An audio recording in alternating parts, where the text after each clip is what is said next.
Okay, and we're also recording now. Good. So sorry for the delay. Hi, everybody. Hope you're doing well. If you haven't had a chance to work with anonymizers last lecture, maybe it's a good opportunity to try out. But now, today we're moving to something more, I would say, substantial in privacy preservation. And just raise your hand. So have you ever heard the term differential privacy before? Okay, this is great. This is actually good. So you're not like pre-biased, so to say. So we're going to be talking differential privacy, and I'm going to take a little bit different path. I mean, we will understand where it's coming from, what is it good for, and then later on, a couple of lectures from now, we will understand why is it relevant even to NLP at all or not. So the way is really like taking it from the ground, and I'm trying to take the approach of not. Because differential privacy comes from I would say, community, which is maybe like cryptographic community originally, or statistical data analysis community. And it's really formal in a way. And the lectures I've seen on this topic are basically, okay, here's the definition, and here's the proof. And then everything follows from there. And if you ever see that, if you see it for the first time, it's like, why? Why is it so? So I'm trying to do it the other way around, basically, as if we were kind of exploring how we end up with differential privacy. But it's an experiment, okay? So it might fail, and as you will see, it failed in my case because I forgot this fucking minus sign in the equations. So we'll fix that. I promise you, it will work out eventually. But as I said, it's an experiment because I don't know what you don't know. I don't know how to best kind of approach this thing. I know how not maybe to best approach this thing from the formal definition, and let's just go through the definition and understand what it means. So this is like warning. As I said, the whole course is an experiment because these are topics which are kind of not really mainstream in NLP or machine learning yet. So what we talked in the first lecture was a kind of like, we're moving somehow in the perspective on privacy, right? Because in the first lecture, we talked about privacy and philosophy of privacy, and we said like, yeah, we have millions of definitions, and we make like hard choices which are arbitrary. So someone decides, well, this belongs to me, this belongs to the company, this whatever. You make hard choices of what you do. So this is somehow intangible or incomputable. Last time, we moved to text and anonymization. But if you remember correctly, all these different kind of use cases, if you remember their schemes for annotation, for example, these were pretty arbitrary. Like, okay, we're using organization and person, and we're using maybe some other different kind of scheme, and we arbitrarily decide what's private to do the anonymization. So it was still somehow arbitrary. But remember one thing, in the GDPR notion, we talk about like, yeah, you can anonymize data, and maybe it's fine as long as it is hard to reconstruct the original data. So there was something about the possibility of de-identification. I cannot write, sorry. This is so there was some possibility. So it's possible to de-anonymize some data. They didn't say how exactly, I mean, how much likely is like, what's the chance? 1 to 1 million, 1 over 1 million, or 1 to 1 billion, or what is it? They didn't say. But this shift from hard choices, which are arbitrary, but like binary, so this is private, this is not private, to something like, this is private, this is not private, but the chances of revealing are somehow smooth. We're moving more to these possibilities or uncertainty. And the only framework for modeling any uncertainty is probability. Probability is telling you pretty exactly things that are maybe. You can say maybe in very precise words, mathematically super correct, but what is it? What's probability? It's a chance of something, it's your likelihood of your belief, or what is it? Or it's like long-term kind of expectations. There's many things, and it's then depending on you to kind of interpret that. But that's I mean, we're basically saying like, well, we're not defining what's privacy. It's up to you to decide what is likely or unlikely, but we give you like the very precise terms for you to decide. So again, there is no like hard truth, but it's more like probabilistic take on that, which seems to be more kind of, I don't know, like computational possible, as we will see later. Okay, so this is kind of the paradigm shift. We're saying, well, there are probabilities. Of course, something like complete privacy maybe doesn't exist. Does it exist, complete privacy? Maybe, I don't know. Who knows? Everything what we do, we consider private could be revealed through whatever we do. So, but the chances might be low, and we're talking about chances. So, and today I want to really spend some time and thinking like, how can we actually discover, so how could we discover differential privacy from ground? And as I said, it's an experiment. It might fail, but I need you a little bit, of your input through the lecture to come up with ideas. But let's try. Oh, okay. So this is interesting. So differential privacy as a term or research topic has been here for, I would say, almost 20 years now, over 20 years. And it originated in the community, I guess, of statistical databases. And even so the history of answering questions about databases is much longer, like it dates back to the 60s and 70s. But here's one influential paper that kind of was the precursor of differential privacy. And I like this example, what they're saying. So I quoted here from Dinur and Nissim paper 2003. So let us begin with the story. Envision a database of hospital containing the medical history of some population. On one hand, the hospital would like to advance medical research. Okay, so this is something good which you want to do with your database, which is based, among other things, on statistics of the information in the database. So for example, you have some information in the database about people, how many of them have different certain diseases, how many conditions, and if you want to do some data science and learn some statistic about population, you can learn something about how to cure diseases, for example. So this is the good thing. This is what you want to do. On the other hand, the hospital is obliged to keep the privacy of its patients. For example, leak no medical information that could be related to a specific patient. Okay, so you have to make this trade-off. So you want to progress in science and research, but there are personal data, in the database, and you actually have to protect their privacy by law or some other means. So the hospital needs an access mechanism, to the database that allows certain statistical queries. So this is important, statistical queries to be answered as long as they do not violate the privacy of any single patient. And this is an interesting kind of introduction to this because it's obvious now on one hand and on the other hand. So this is the trade-off between utility, we want to do something good with the data, and privacy, we need to keep data private. And the whole team in research or in doing privacy is exactly how to make this trade-off as best as possible, right? And both are valid points and they're kind of contradict, but maybe not necessarily. Maybe there's techniques, how can you kind of satisfy both to some extent, okay?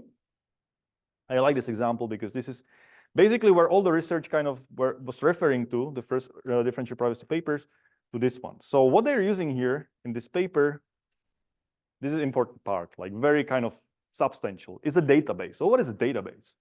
Did you have like databases, lectures, SQL, SQL, or end-to-end relations and stuff like that? Okay, so databases, to me, it's a table. It's an Excel sheet, basically.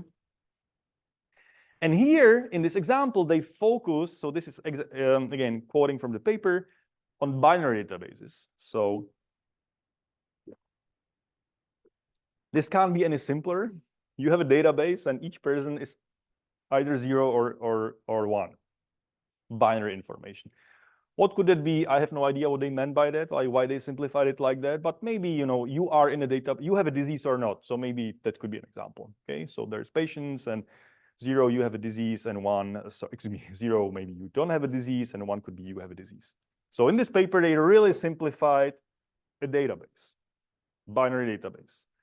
Why I'm telling this? Well, yeah, so in this paper, they didn't propose differential privacy, but they did some sort of attacks on that and saying like, if you query the database, there are some bounds on what you infer about each bit of this of these persons in there. So if you're interested in attacking or some linkage attacks or some formal kind of methods to prove that you can actually reveal some information, this is the paper. But I put it here because of this database definition.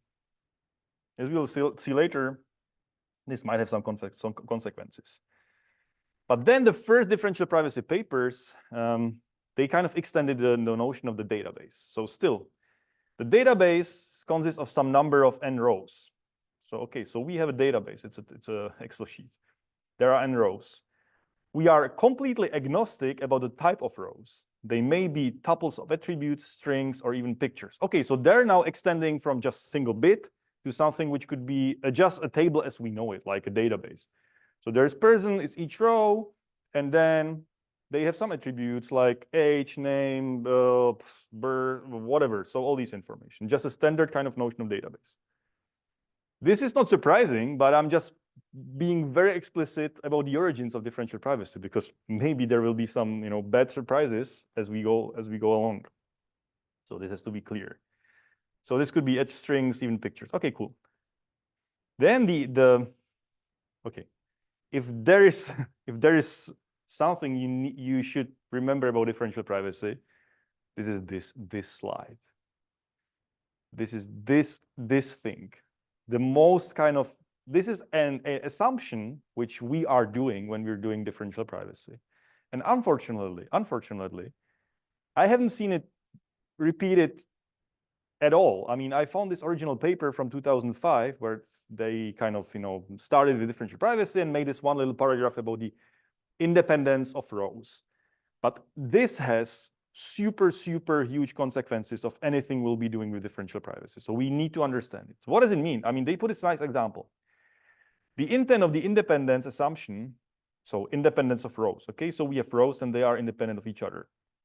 What does it mean? The intent of the independence assumption is to say what information is under control of a given individual. Oh, it's interesting.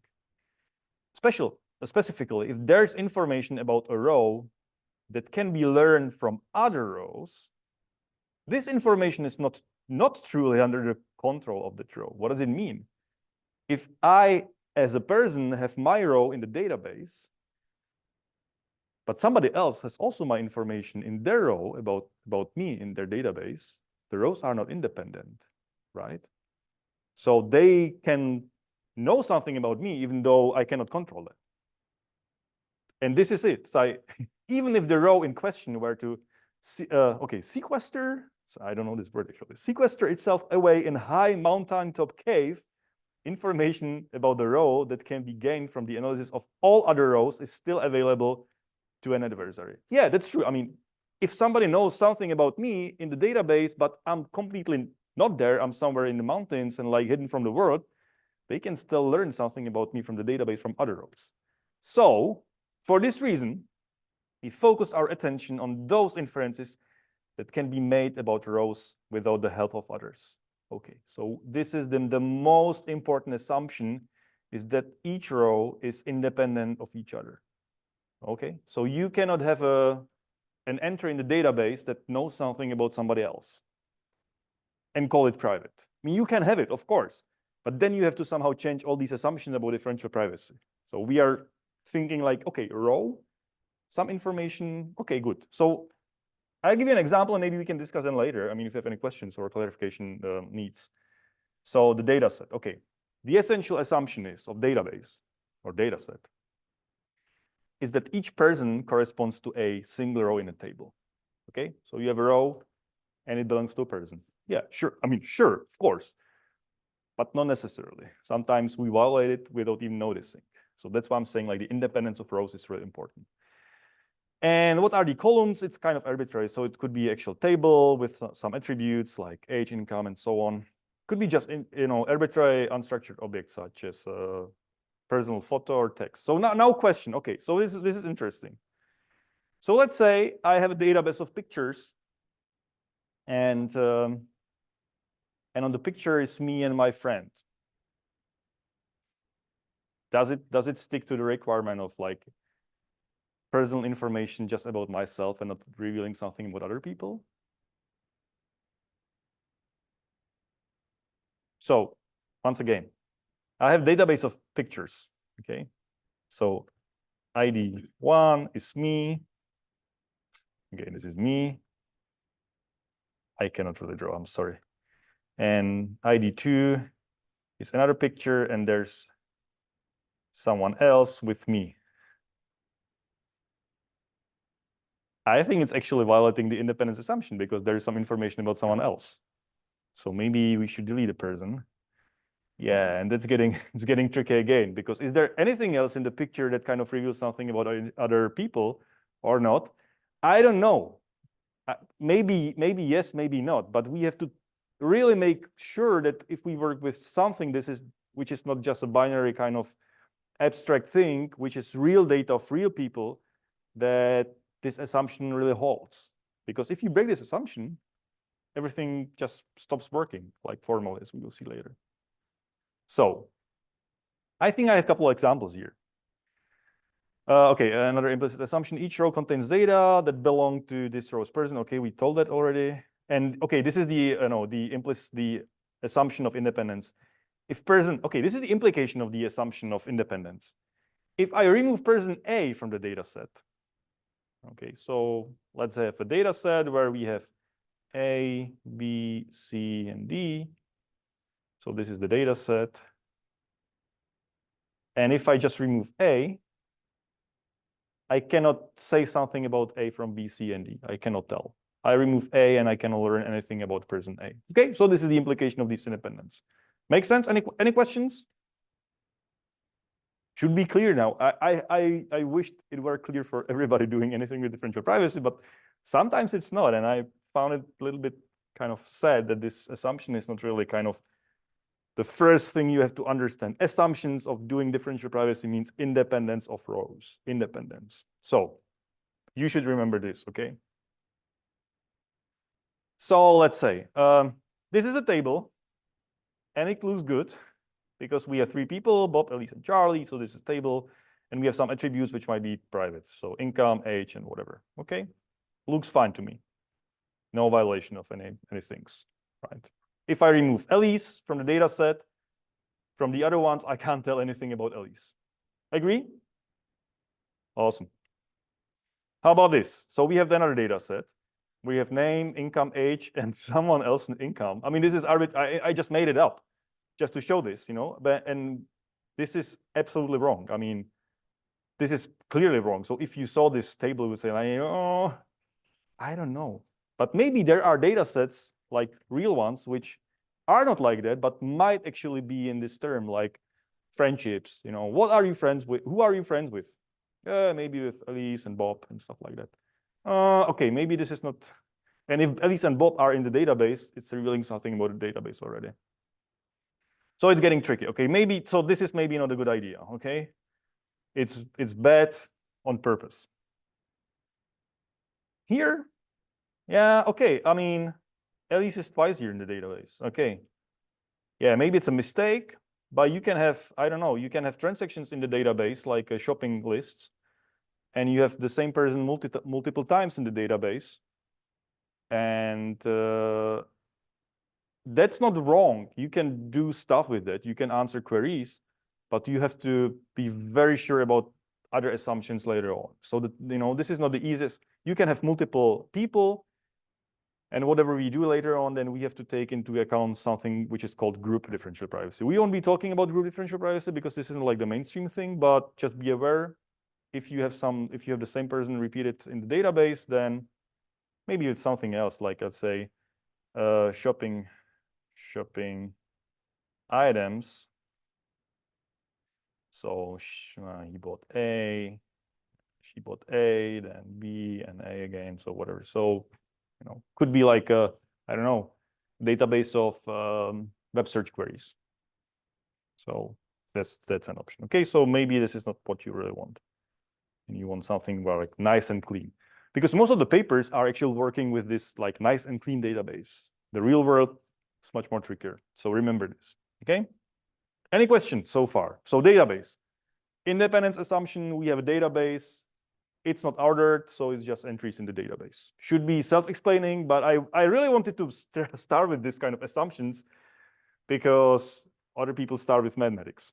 And then you come to some unexpected kind of things when something doesn't really hold the assumptions. Okay, cool. So let's move to the statistical query. What they mean by statistical query. So what's the setup? Okay, so we have somebody with a database, so trusted server. It could be the hospital, for example. The hospital example is actually nice. So the hospital has a database of patients, and it's held by the hospital, and the hospital is to be trusted because you trust your hospital, I guess. I mean, your doctor. So your doctor has a database of patients. So the server holds a database of sensitive information. Okay, it could be like this, diseases and things like that. So given query function f, mapping databases to reals, so real numbers, the so-called true answer is the result of applying function to the database. It's, yeah, in words, what could be the function? You might ask like, okay, how many people is in the database? It's mapping database into a number. Or how many people have the disease? Or what is the average income of my people in my database? Or something like that, like statistical queries. So you are interested in, or how many people who smoke have cancer? This is an interesting thing that you might want to ask. And you're not interested in whether Aries or Bob smoke. Because, maybe that's not important. You are interested in the statistics. So you want to describe something about the population. So here the query as defined is a real value. This is just the same in mathematics. I don't think it's actually important here. So you can ignore kind of this notion. That's not important. So basically you have a query which gives you some number about the database. Okay, cool. So, and today we're going to be dealing with the simplest example ever of some query. This is the counting query, so to say. And it's basically saying how many people in the database have something, like a disease, for example. So here's a definition from this one of the first paper that actually kind of formalized differential privacy with a couple of proofs by Cynthia Dwork and Frank McSherry, Kobe Nissim, and Adam Smith. And they say the query consists of the pair S and F, where S is a set of rows. Okay, so this is a database, and F is the function mapping database rows to 0, 1. Okay, so this is getting confusing because it's a different paper. And on the previous slide, we have F as a function from the database to the actual output. Now the F is a function mapping database row to some binary value. So, okay, so here F maps a row to 0 or 1. So just that you're aware. So, if you're kind of doing a new field, you're changing your notation, and if things are not set in stone yet, you might be changing your formalization. So don't be scared of that, okay? I'll try to kind of highlight if we see some inconsistencies in the notations because I'm using the original sources for the lectures. So what does it mean? If I have do I have an example here? Oops, excuse me. Do I have? Maybe not. So I have my database. Did I have a database here? Yes. So let's say I have a database, and then my function of each row would be, for example, older than 30. And I would apply this function on each row. So older than 30 would be no, yes, and yes. And then I would sum things up, which gives me 2. Okay, so this is it, like basically summing up certain properties of these persons in there. So this is the counting query, basically. So I'm counting people who have a disease in the database, something like that. Okay, so sounds good. Any questions? All right. The question is, so why a counting query would leak some private information about you? So if you're in a database, your doctor, how many patients can a doctor have? 200, maybe? I don't know, maybe 200. Or a hospital could be like 1,000 patients, okay? Yeah, sure. So you say like, yeah, if somebody's asking something about the patients from the hospital, like how many patients have disease A, I don't care. I can hide in the crowd. Okay, I can really hide there. It's just statistics. And the private information, as we said, it kind of turns out into this secret bit, like, do you have the disease or not? So like something in there. And yeah, maybe you have, maybe you don't. So you might say, well, I don't care. The statistics is fine.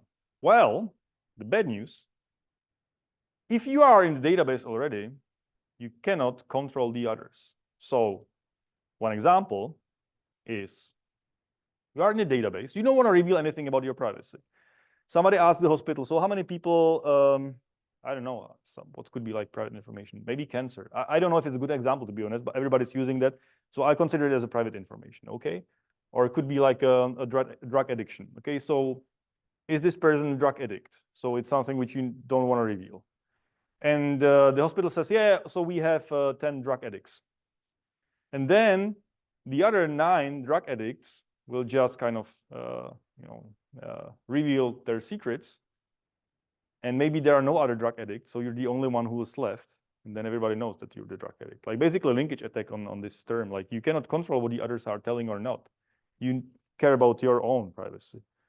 Yeah, so if you're in the database, you have no control whatsoever. Somebody's controlling it. Okay. What if the database is, so you can hide in the crowd maybe, or maybe it depends. In some cases, yes, in some cases not, who knows? What if the database is small? If there's just 5 people in the database, then I can just, use whatever, the likelihood of some output will be different than some other output. So this is not a crowd, so you're not hiding in a crowd. Have you ever heard of K-anonymity?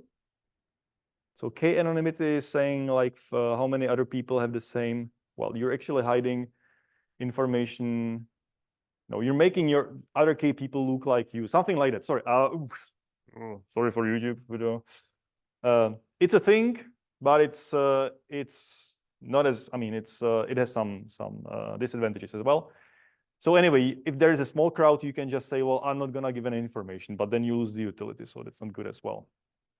The thing is, okay, so what if you repeat your queries to the database? So you ask first, okay, so how many people are in there who are, 30 years old, 30 plus? And the hospital says, yeah, there's like so many people. Okay, let me ask you another question. How many people, and so on? And you kind of narrowing once you get to the actual person, because you know something about the person. Maybe, it's a male, 30 plus, living here, and you find some secrets. So that's also bad. Or if you're an outlier, which means your value, so we're not talking about 0 and 1. In this case, it could be like, what's your average income or people, whatever, somewhere.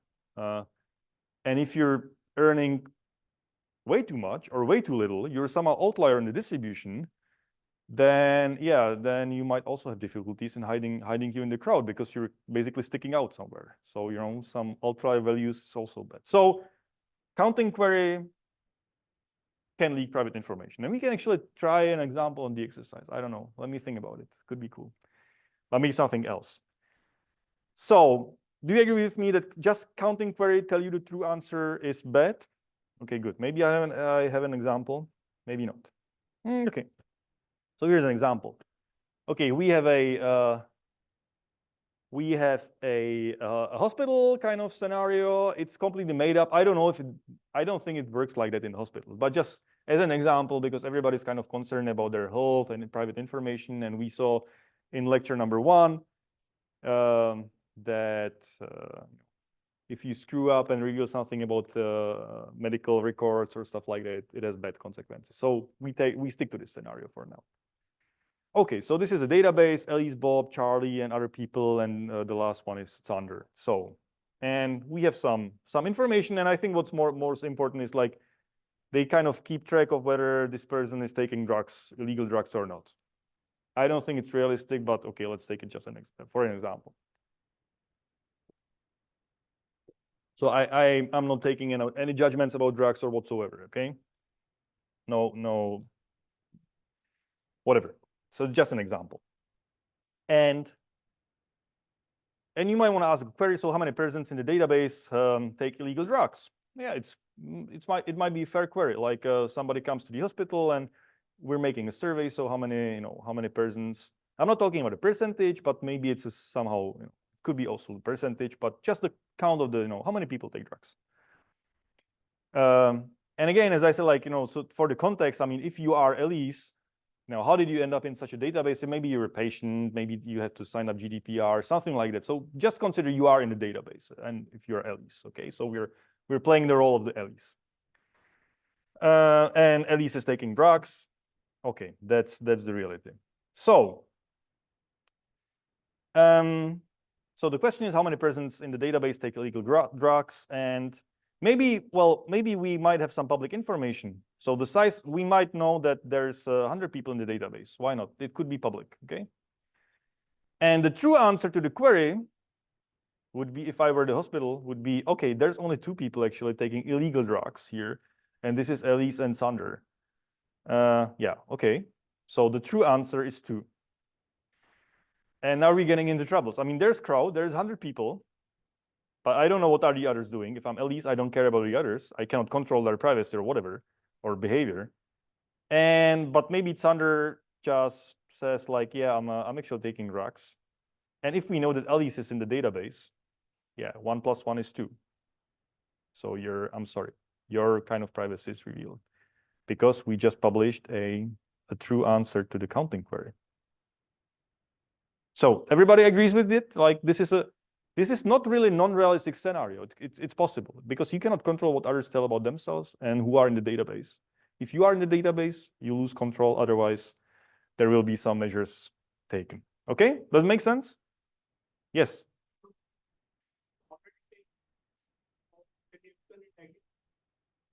Xander has revealed that he takes drugs. So how did we conclude that Alice is taking drugs?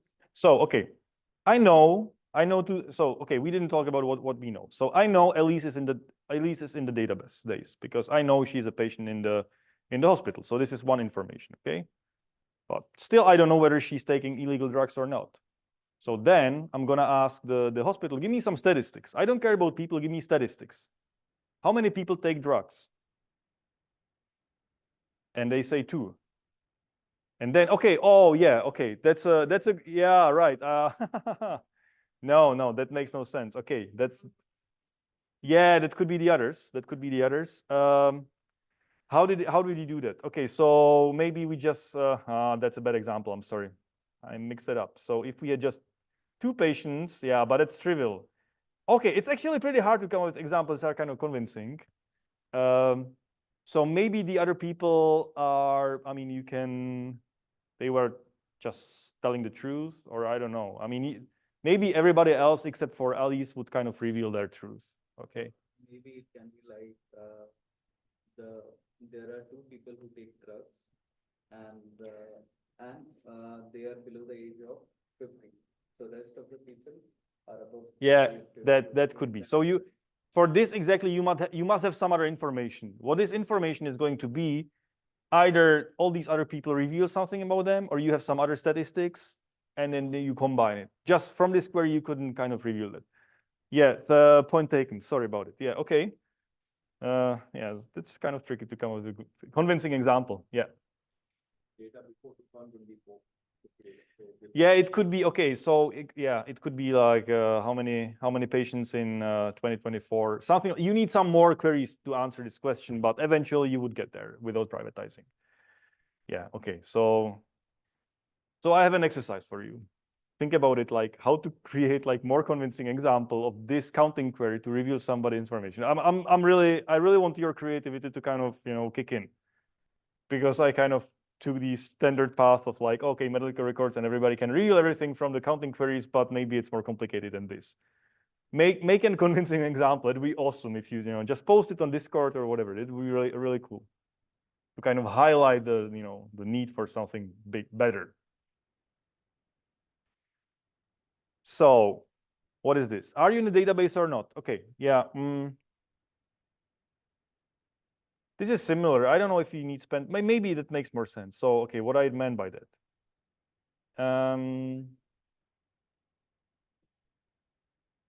What did I mean by that? Are you in database? What is that? So database is Elise, Bob, and Sander. If you know that m persons can be in the database, even querying the database size can reveal private attributes. Okay, I have to say I don't remember what I meant by the slides. So I'm sorry for that. So my homework's kind of assignment stays like make a compelling example, but even like querying what I meant by that, querying the database size. Okay, so yeah, yeah, maybe you know there's just maximum m persons somehow in your setup. So this is the universe. You have m people. And you might be asking, oh, okay, there's a database which is a subset of this m people. What's the size of the database? You know, and if you know something about the people in the database, you can find out who's in the database, because this is basically the same thing as, you know, counting the zeros and ones. So okay, this is not really a convincing example, but at the end of the day, we're just basically counting presence or absence in a database. Example is something simple to like kind of doing social engineering and finding out who is the admin of the who has the admin password. Who has the admin pass? So I don't know this social engineering thing. So what do you mean by that? Like if you are querying, like, let us say there are some n number of engineers working. Yeah. We wanted to find out who is the admin. You want to find out who's the admin and employees of the company. Okay. So you can query n number of people. Okay. Maybe use your social engineering and you can get the data and you can. Okay, interesting. There might be something about social engineering. So maybe if you can you take it like you know, offline and think about the actual kind of strategy of the bad guy trying to find this in this setup? That would be great. Yeah. Okay, cool. So let's move on. Now, not like what's bad, but how can we actually protect it? So how can we make this thing work? So how would you solve this? If I ask you, well, how many patients is in the database who take drugs? How would you kind of make it private? So let's say there's a database of 100 people, and Elise, Bob, and all these Charlie, it's under. Some of them take drugs. Let's say 50 of them take drugs, okay, including Elise. I'm asking you like, okay, how many people take drugs? And you know now, if you tell me 50, then you know people are at risk. So what would you do? How would you solve that? 50 is a good answer. It will help me. But maybe there is some strategy. What would you do? Replace the names of patients with some pseudonyms. So you would say you would replace the names with the patient with pseudonyms. But what we learned so far is pseudonymization doesn't prevent anything because you can link the data somehow still. So that's not really, maybe it will make it harder, but maybe not impossible. So that's not it. That's a good way of kind of, you know, dealing with it on sort of like engineering level, but not like fundamental level. Something else. What shall we do? Replace the number. Okay, so you wouldn't say like it's not going to be 50. So what is it going to be? Directly the number, just say m%, or do we have to make statistical statement? So I'm asking the query is, how many people take drugs in my database? Random. Okay, so you would say so random answer. So how random? Around 40, 45. Not to give a proper answer. Ah.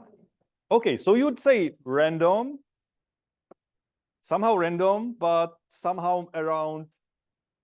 Okay, cool. Okay, so this is a good idea. What are you proposing?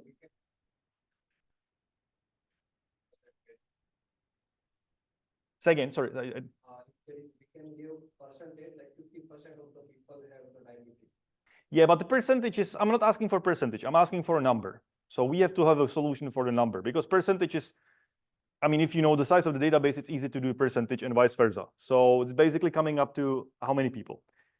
This is a great answer. So there will be something random, but not much. Okay, cool. Okay, so what you're proposing is that we need to do something to change, to alter the query result. We cannot, you know, just do to reveal the truth.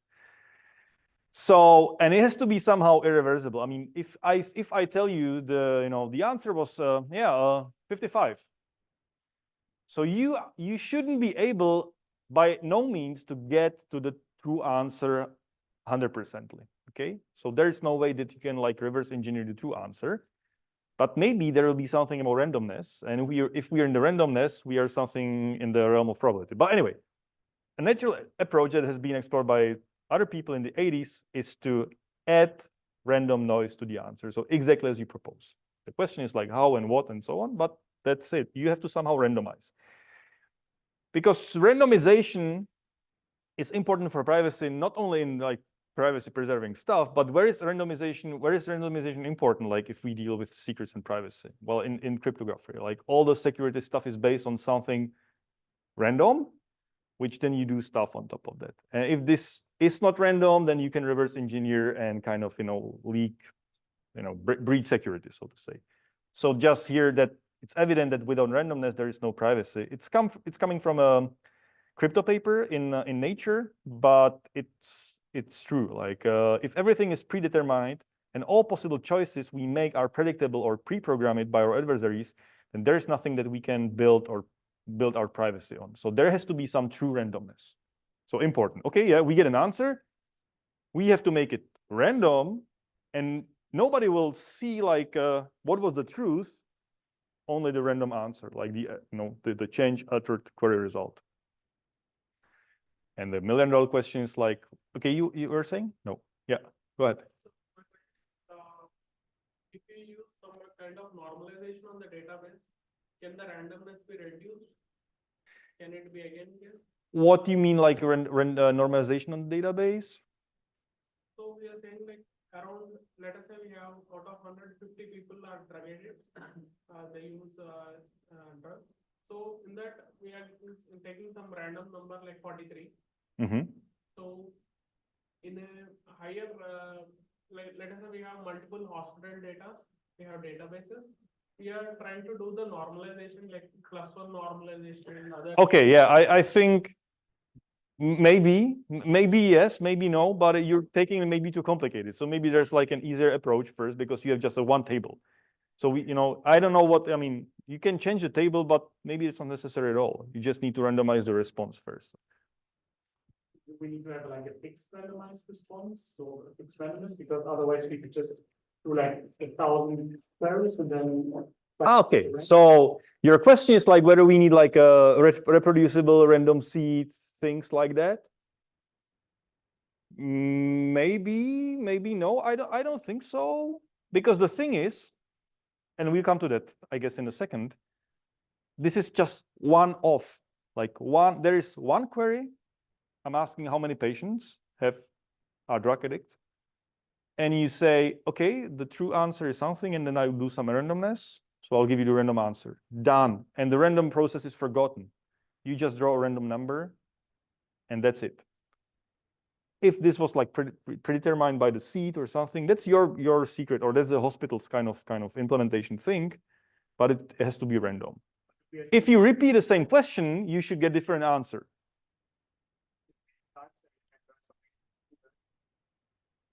You can, of course. Yes. Which means if you repeat the query multiple times, there has to be something in place that prevents you to kind of find the truth. Exactly. Yeah. We'll come to that, not today, but that's a good question. Yeah. So today, the simplest case, one query, counting. As simple as it can be. One database, no more hospitals. One hospital, one query, and counting. So how to randomize the query result? I mean, I'm asking for a number. So, okay. So the thing is like the counting query is outputting in natural numbers. Usually like something 0, 1, 2, and so, up until n. But maybe we can do something random with real numbers, maybe it doesn't matter. If I tell you like how many people, yeah, 45.3, it's like, okay, so maybe I should round the number. But okay, so let's make it simple. It could be real numbers. So how should we randomize it? We draw a random value from a probability distribution. Okay, so this is what you propose, like, and you also said like, yeah, they should be somehow close, somewhere to the truth. So this comes to this. Which one? And how can we parameterize? So what are you gonna propose? Which distribution are we going to use to draw a random number from? So let's say The true answer is 52. Okay. So how are we going to draw a random number, which is somehow close to 52 and maybe not that much off? Do you have any probability distributions? Gaussian, okay. So this is the first candidate. Gaussian. Anything else? Remember what I told you about exponential decay? So there's another distribution, which is also exponential distribution. Okay, so how do you know how exponential distribution looks like? Little bit, but not exactly. Well, I'll let me try to draw it a little bit because I'm horrible at drawing. I guess exponential distribution. Okay, I don't want to mess it up. I guess it's just basically a sort of like a negative exponential. And I also guess this is theta times x. Oh, sorry, theta x to minus theta x. I hope so, because for 0, it's no,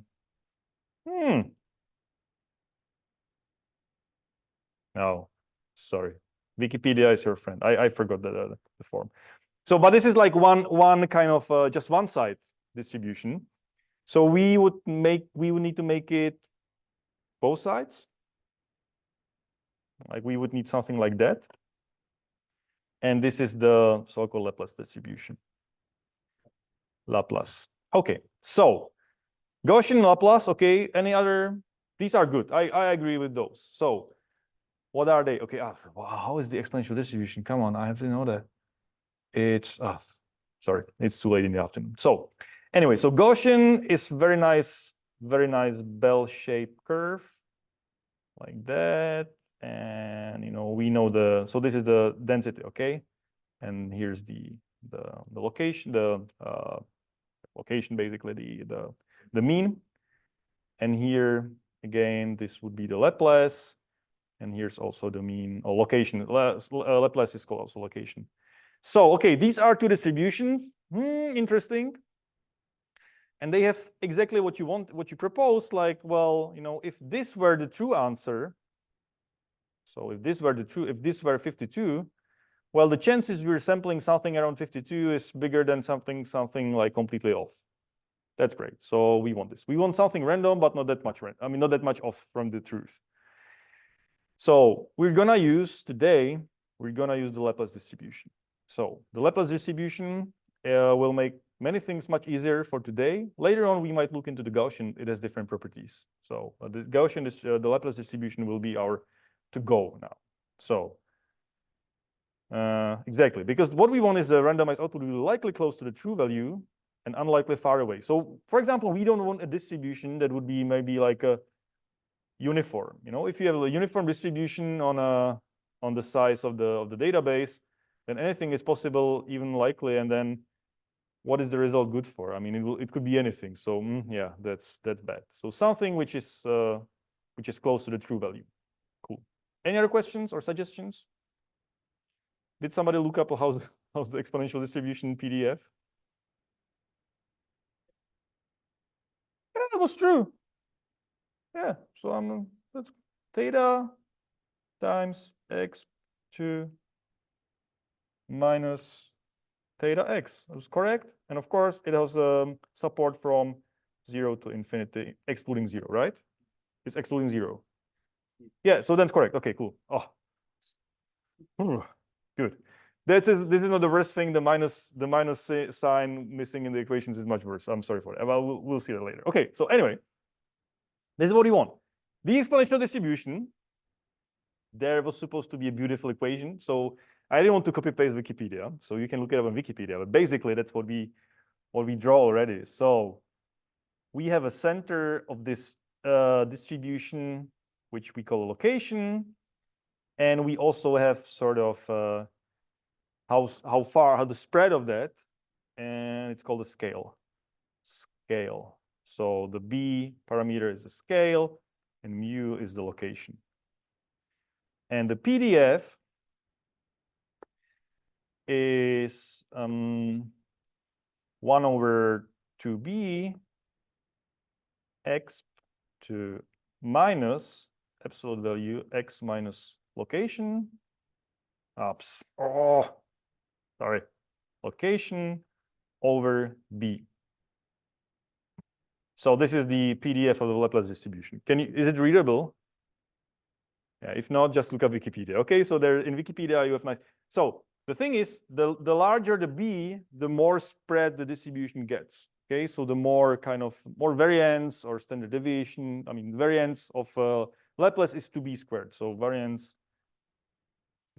of Laplace is 2b squared. So the more the scale grows, the more the variance grows. So the more probability that you will be off from the mean is going to be. Okay. Good. So yeah, this is the exponential distribution. So we're gonna draw numbers from this distribution, from this exponential distribution, or we're gonna use this distribution. If we are zero located, then this goes away, and if scale is 1, then this goes away and this goes away. So this would be super easy. Okay, but this is the general limit with mu, and b is a general kind of formula. Okay, cool. Any questions? Laplace distribution.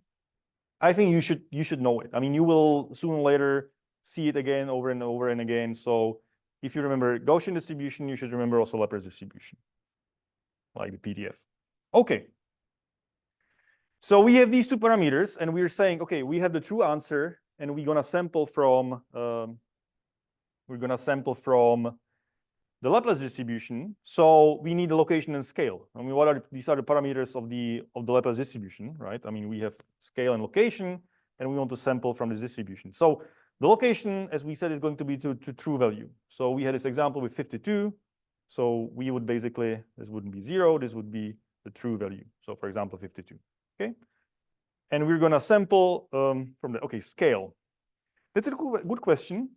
So of course, well, as I said, like the bigger scale, the more kind of the more random, not random, the more far away off from the mean the random value is going to be. And if the scale is very small, then your random answer will be very close to the true answer. This is interesting, right? The scale tells you how much close to the true answer your random answer will be. So it somehow controls something about privacy, but we don't go there yet. But just keep that in mind. I mean, it makes sense. But let's pick one because just why not? I mean, if we pick one for now, everything will be kind of easier because we get rid of these denominators, but later we will see that the b actually is important parameter of the whole process. Okay, but let's do the simple thing, b1. Good. Okay. It's all nice and random, but what do we learn from it? So again, the query is how many persons in the database take illegal drugs. So we have the database D, and now we have Elise in there. And let's assume, and unfortunately, Elise is taking drugs, illegal drugs. And assume for now that the true answer is 51. Okay, so there will be some yes and stuff like that. So that there's 51 people out of these, I don't know, 100, whatever. The true answer is 51. Good. So, interesting. What if Elise decides not to be part of the database? So she will say, you know what, GDPR stuff, I'm leaving the hospital, delete me. I don't want to be part of anything, just delete all my data from the database. GDPR, blah, blah, blah. So that's possible. Okay, so now we have another database, which we call D prime. So this kind of tick is called D tick or D prime. I know it as D prime, but maybe tick is also like possible. So D prime. And it's now excluding Elise. Okay, so if I ask the question now to this database without Elise, I mean, Elise here, so she was taking drugs. So, the answer would be 51. And now, because she's out, the answer would be 50. Okay, so there's 50 people now who are taking drugs. Good. Why should we care? Let's see, like stick with me. We have two possible worlds. One world where Elise is in the database, and one world where Elise is out of the database. And we have two different true queries. Okay. Good. For now, any questions? You might be asking, why the heck are we doing this? Stay with me, you will see later. If this was your question, then okay, what is your question then? So it was a random answer? No, this is true. The true answer, you know, here, Okay. the true answer is 51. This is a world when Elise is in the database. We might have another world where Elise says like, this is not like the second query. This is no. This is again the true, this is another world. Imagine Elise say like, no, I'm off. So we have two worlds, one inch where Elise is in the database, and in another parallel universe, so to say, Elise is not in the database. Okay, what and why we will see later. So, but stay with me. We have two options, and these are legit, right? I mean, it could be, why not? People just decide to leave. Okay, so now we have a D prime excluding Elise, and there's the number is 50. So far, so good. So we have two database with and without Elise, and now we're gonna privatize the first database with Elise. So the true answer was 51, okay, for Elise. So we're gonna draw our, so this is our random variable, which is distributed according to this exponential probability, Laplace distribution. And yeah, here's the minus, this is still correct. So this is the probability, this is the PDF of Laplace we had before, and we're putting the location on the true answer here, right? So we're sampling from this probability distribution, and if we, because our density, our scale was 1, so we just get rid of the b's here and end up with this density of the Laplace. Okay, everybody's with me? This is the definition of Laplace distribution, and we're simplifying by using the b scale as 1. So this is super simple. And the location is the true answer, right? This is the true answer of how many people are in the database, including Elise, taking drugs. So we're gonna sample something from this distribution. I mean, the answer will not be the distribution. It will be sampled from that. So the chances we're sampling something around the true answer are higher than sampling something very far off. Okay? How the sampling is actually working, well, you have to do it on computer, random number generator, in NumPy, Laplace, one, whatever. So there is some process how to do that. I mean, you cannot throw coins for sampling Laplace random variable. Okay, so there you need some better mechanism. But let's say you can sample from this. We'll come later with actual example what happens if you sample a number. So we'll see that. But just stick with me. So in one world, Elise is in the database, and we're gonna use the Laplace distribution to sample from, centered around the true answer. Now, the second world, Elise is not, she just decided to leave. So the true answer now is 50, you know, because there's now 50 people taking drugs in the database. And now again, we have the y prime random variable distributed according to this Laplace distribution, parameterized by the true answer. And as we had before, so the scale is just b, so we just ignore this b, and this gives us this beautiful distribution, right? And it's centered around the true answer 50 here, okay? The same thing. Does it make sense? Any questions? All good. So up so far, the math was correct, okay? So there's no mistakes. We'll unfortunately come later. Okay, so we have these two worlds and two probability distributions, and let's just put them together. This is still correct. So again, the blue probability distribution was, we will be drawing if Elise were in the database, and the red one was if Elise wasn't in the database, weren't in the database. Okay, these are the two probability distributions, just showing like, yeah, they have this actually the very same shape. They're just one off. Now, let's say we observe so we don't know which of these world actually is true. That's like two hypotheses. In one world, we don't know. In one world, Elise is in there. In the other world, she's not there. And we ask the hospital, you know, how many people, blah, blah, blah. And the hospital says, yeah, okay, here's the value. It's 52. This is the random answer. So hospital says 52. Can I tell, like, was it sampled from the world where Elise is in, like the Y, or was it sampled from Y hat where Elise is not in? Can I tell? Can I tell whether Elise is or not in the data? I can't. There was some random process which led to some outcome, and I cannot tell which world. So what can I do? I mean, can I do something about this? What if I'm a bad guy? What if I'm really trying to see something about, like, is Elise in the data or not? Is she taking drugs? So what can I do? Say again? Like inject one more person. Yeah, I cannot change anything. So this is what I have. This is one shot. Okay, dear hospital, how many people? 52. Damn. Okay. So I don't know where is it coming from, but I can reason about the probabilities that it's coming from one or the other world. This is what we're gonna do. Okay. So if we observed the number 52, was it sampled from Y or Y hat? So remember, Y is Elise in it, and Y hat was Elise not in there. Okay. We cannot really tell. I mean, we cannot. This is the, like, irreversible. Somebody's like took a, the true value as sample something random, and that's it. But we can compare probabilities of sampling this number from one distribution or the other. So what is the probability that we have Y?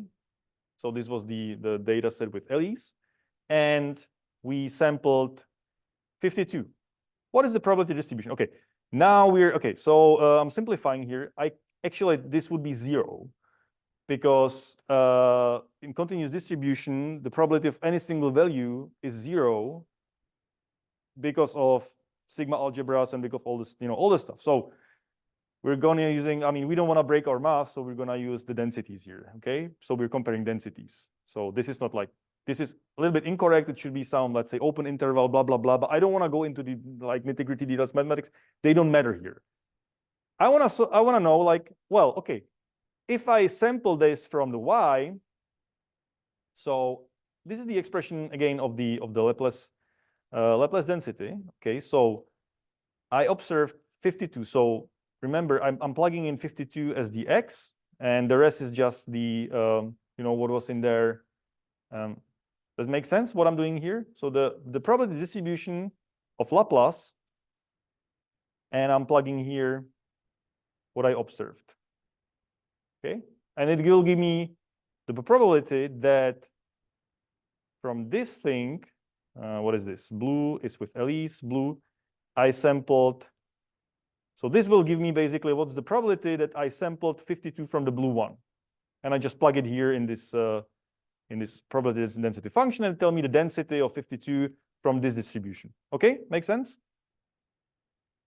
Are you with me? Good. So I'm plugging this in, and just after, and I think this is still correct. It should be minus 52. So minus, wait a second, minus 1. I think it's wrong. It should be eps minus 1. Okay, yeah, so this is where things, I tried to fix that just before the lecture, but I just couldn't go through all the equations, so I'm sorry. But anyway, so this is x of minus 1. Okay, I hope it won't break anything. Okay, so then, and I'm gonna compare these two. I'm gonna ask, well, what is the probability of sampling from the other one, from the y prime, from this one? So what is the probability of sampling from the red without Elise? Okay, so I'm asking what is the density here and what is the density here? Okay, cool. And again, it's gonna be minus 2. Okay, interesting. So sorry for the mistake. So I have these two densities evaluated. And then I'm gonna ask, okay, how much more likely this 52 is coming from y as compared to y prime? I just want to compare these two probabilities or these two densities. How much more likely? This is what I can ask. How much more likely is Elise in there or not? Okay, cool. So I'm gonna compare. Okay, so as a ratio, and minus 1, minus 2, which is going to give me what? Plus 1. Okay, and x of plus 1 is going to be. So what is x1? Do you know the constant? exp1, like this function exp of 1 equals to, this is e1, which is e Euler's number, okay? And it's exactly 2.78, 7182 something. So 2.718 and stuff like that. Okay, so which is the Euler's number. Okay, Yeah. Yeah, it is, because if you flip that, you're gonna get the same numbers but differently. So this is a feature basically. I mean, it's a bug, but yeah. This is I mean, the first up until here, this is now correct. So, and then we're gonna ask the other way around. Well, how much more likely is it from y prime as opposed to y? And again, I'm comparing these two probabilities or two densities, and I'm gonna end up with -2 plus, so it's gonna be -1, which was 0.567. So 367, I'm sorry, yes. Some number, okay, 367. Okay. So they were flipped in a way. Everything will work down the road, but it's just messing up with the notation. Sorry for that. Okay, so how much more likely? This is interesting. So now if I observe 52, I would say now, well, it's more likely coming from what? From y. Oh, is it? Okay, let me see. Is it? So y was this, and red is y prime. And if I observe 52, yeah, absolutely. This is much more, I'm comparing the ratio of this value to this value. And the bigger the value is, the more I'm kind of tending to say, like, this coming from this. Okay, it makes sense, of course. Of course, because this was the, with Elise, true answer. So I'm telling, yeah. Okay, there's, yeah, that's it. It's coming from y, another y prime. Okay. So the world when Elise was in the data is more likely now, which means the more likely she's taking drugs. Okay, interesting. Anyway, but still, I'm getting I'm getting some more information. It's actual information in a way. But yeah. So any questions to that? So it was like one number was random, and I can reason about how much is it giving me information about Elise, which I didn't know. And I can make assumptions. I can make assumptions like the true was 51 or 52 or 53, and I can give the odds ratio how much more likely it was. Yes. I have like the probability distribution for a the Laplace distribution. How would I go about then picking the value from the distribution? How would you sample a Laplace? How would you sample a number from Laplace distribution? Okay. That's gonna hurt, but maybe I can blow it up if it's not a problem. no. So there's a trick. You use inverse continuous density function. So we have a continuous density function of a Laplace, which is the inverse of PDF. So CDF is going, should I draw it or just, I can show you. So this is, CDF is going like that. So it's increasing function and 0 in minus infinity and 10 to 1 in plus infinity. So it's telling you like what's the probability of being up until here. CDF. You can inverse the function. So inverse function. Okay, cool. And CDF, CDF is from 0 to 1. And then, of course, if you inverse the function, it will be from 0 to 1 on x scale and will be something like that. Okay, wow. Okay, so you have inverse CDF. Now you can sample pretty easily from 0 to 1. Random uniform, 0 to 1. Every kind of chip has, or computer or random generator can sample from 0 to 1. And that's the trick. So not all. I mean, you can sample from 0 to 1, which you will then project through this inverse CDF, which will give you the random number from the Laplace. There's one little trick. If you screw it, everything will break. You have to shift this. I mean, about the location of the Laplace, it has to be shifted by half or not. So something you have to shift, like either the uniform distribution or the inverse Laplace. These are nitty-gritty details, but by the way, we had a paper, I mean, there was a paper, 3 papers, about differential privacy implementing the Laplace mechanism, because this is, eventually this will be differential privacy. We're not still talking about it. And they basically did this mistake in the sampling of the inverse Laplace CDF, and everything broke basically in this privacy. And we had a paper basically proving this, like, well, if you screw up the inverse CDF from Laplace, then that's bad. So yeah, but this is a chance because I spent a couple of days, weeks trying to kind of find this bug in the CDF sampling. So this is how we would sample from Laplace distribution off record. Okay, so we can sample. But anyway, 15 minutes. Are we good? Okay. So we have these two distributions we sample from. Okay. Now, okay, so before that we observed, what was that? 52. Now let's say we observe another value. Oh, let's say we observe 50. So this is going to be actually the true answer from the if Elise wasn't in the data set. So again, can we reason about whether we sample it from y or y hat? We can do the same argument now, and here the mistake starts. So this should be minus here and minus here. Apologies. And here we use the very same reasoning. Okay, so what is the probability density at 50 from these two distributions? And both again is 51 and 50s are the true values. And we're gonna do the same kind of thing. So it's gonna be -1 and it's gonna be 0, which is 0.5. So okay, so these are two numbers. And again, we just compare the odds ratio. So what's the probability of seeing this from one data set as compared to probability to the other? So we're comparing these two densities here, and it's gonna give me -1 over, -1 over 1, which is -1, which is gonna be I have no idea what this 0.3. Again, okay, 0.367. So not this. And then the other one is gonna be just flipping the ratios, which is gonna give me +1, which is Euler's number. So 2.7182 something.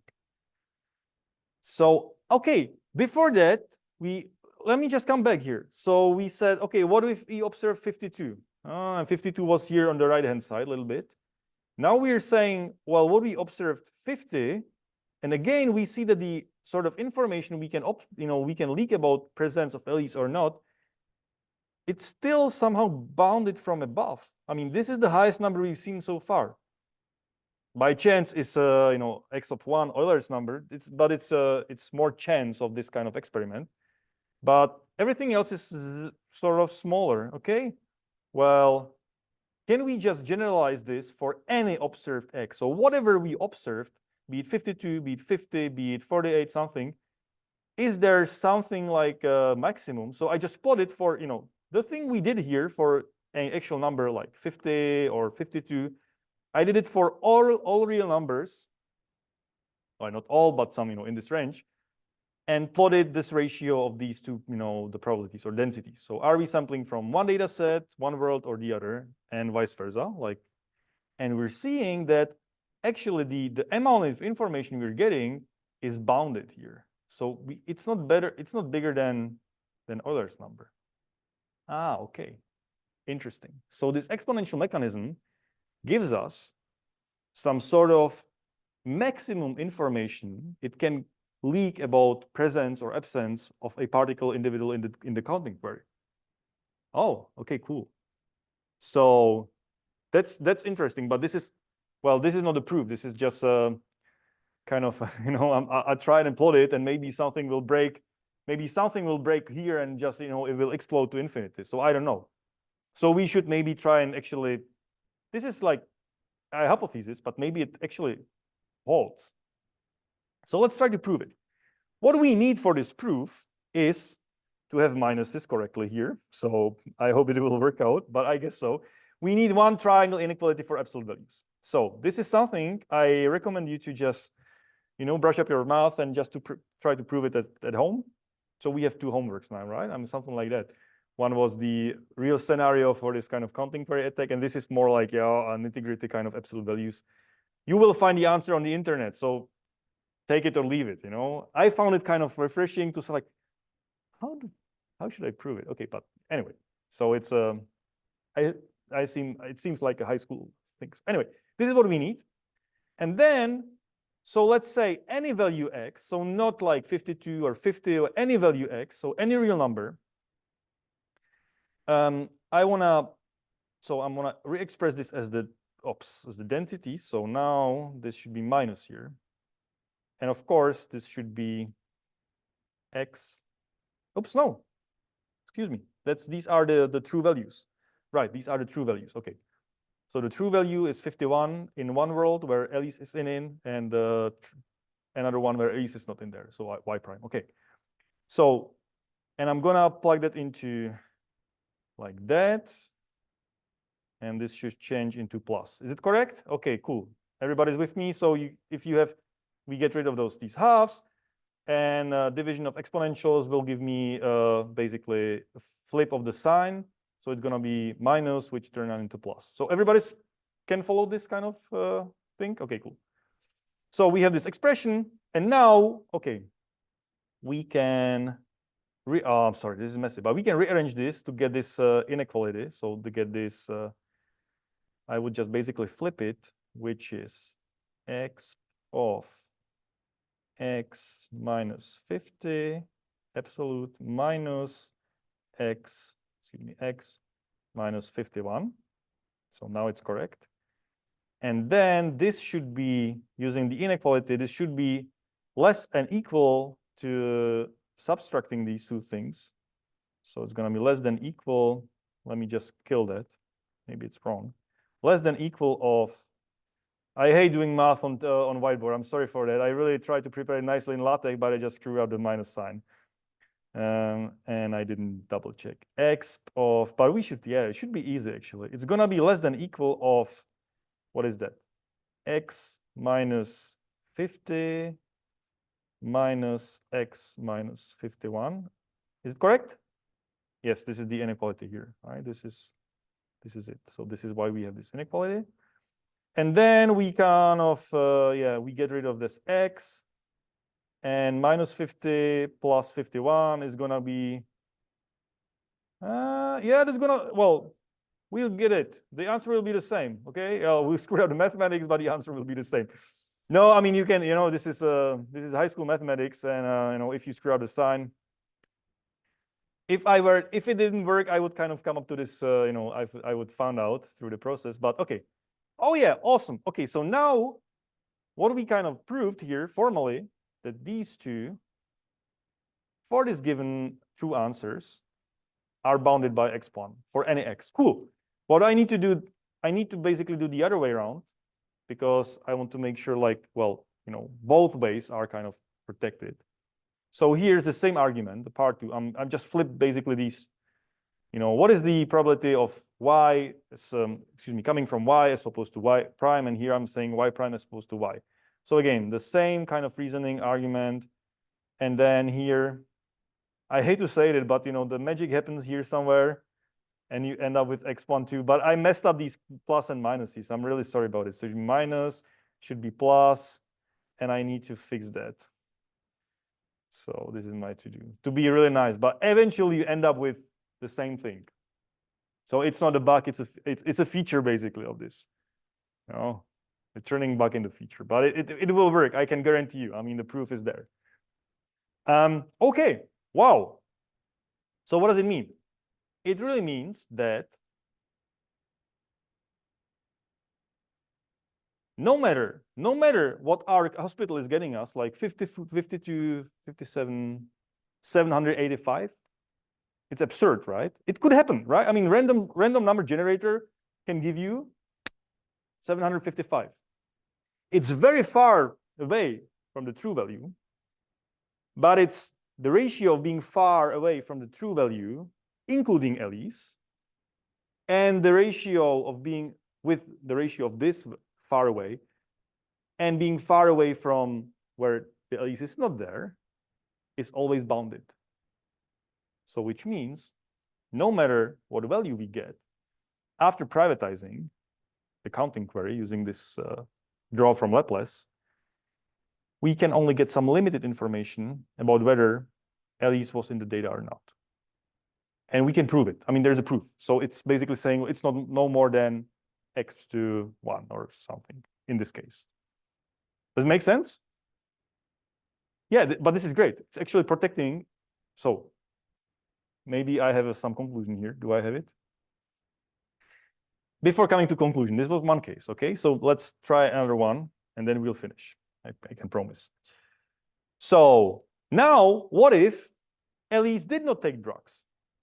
So there was 50 people with Elise, but she wouldn't be counted, and there was 50 people without Elise, she wouldn't be counted. Yeah, so we would have the same distribution for both cases, and our ratio of whether it's coming from y or y hat would be basically 1. But this is still less than Euler's number, okay? So cool. So this is great. This is what we want. It's like the maximum. So the maximum loss, okay, so Alice is losing some privacy. And we're revealing something about her only when the presence of Elise changes the output of the query, okay? If Elise presents doesn't change anything in the query, then she's safe. And it kind of makes sense, right? I mean, if you're asking how many people take drugs and you don't take drugs, nothing is revealed about you. Only if you are in the kind of, being in this group, then something is being revealed about you. So this is it. Like the worst case could be if your presence or absence will change something on the query, then you might be revealing something about yourself using this mechanism. So, okay, this is great. What if the true answer would be 22? So before that, we have 51 and 50 people. So if Elise did not take drugs, then the distribution will be the same. So again, this is 1 as here, right? I mean, these are the same distributions. If Elise, if she did take drugs, this will be again, oh, that's interesting. So now we are parameterizing by a Laplace distribution, in one case located at 23, and in one case located at 22, depending on how many people are in the database. And one is with Elise. Here she took drugs and she's in there, and here she doesn't count. And if you make the proof again, you will just find out, well, actually, okay, all what we did here, so this proof and this proof is actually independent of these two actual numbers as long as they differ by 1. Okay. So as long as they differ by 1, which is always the case, but because the maximum difference will be 1. Because if you remove Elise from the data set, what can happen? Well, either she will be counted in the number of drug addicting people, so she will contribute by number 1 to the query, or not. So if this is the maximum of 1, then this will work for any number you're going to report and any size of the database, or any number you report, and anything you will be outputted, like the output of this random mechanism will be protected by this bound. So this is cool. So it really holds for any number which is the true answer. So awesome. So for counting queries, the maximum difference of the query result is 1, right? Because we either have the person in or not. And when we use the scale 1, okay, now we're coming back because we had a scale and we didn't actually took it into account. So the scale actually plays some role here in protecting privacy. Now you might have better intuition why. We won't finish this today because I have no more slides. So it's right, we are right on time. But we use the scale B1 for the exponential distribution. Oh no, Laplace. Excuse me, this is not exponential, Laplace. It's called exponential mechanism, and it's using the Laplace distribution. So I mixed these two up, sorry. And it gives us the upper bound on this something called privacy loss. So I can't really tell whether she's coming from 1 or B. Is she in the data set or not? The information I'm revealing is bounded by some constant. This is where differential privacy starts. Okay. Any questions? Cool. Thank you very much.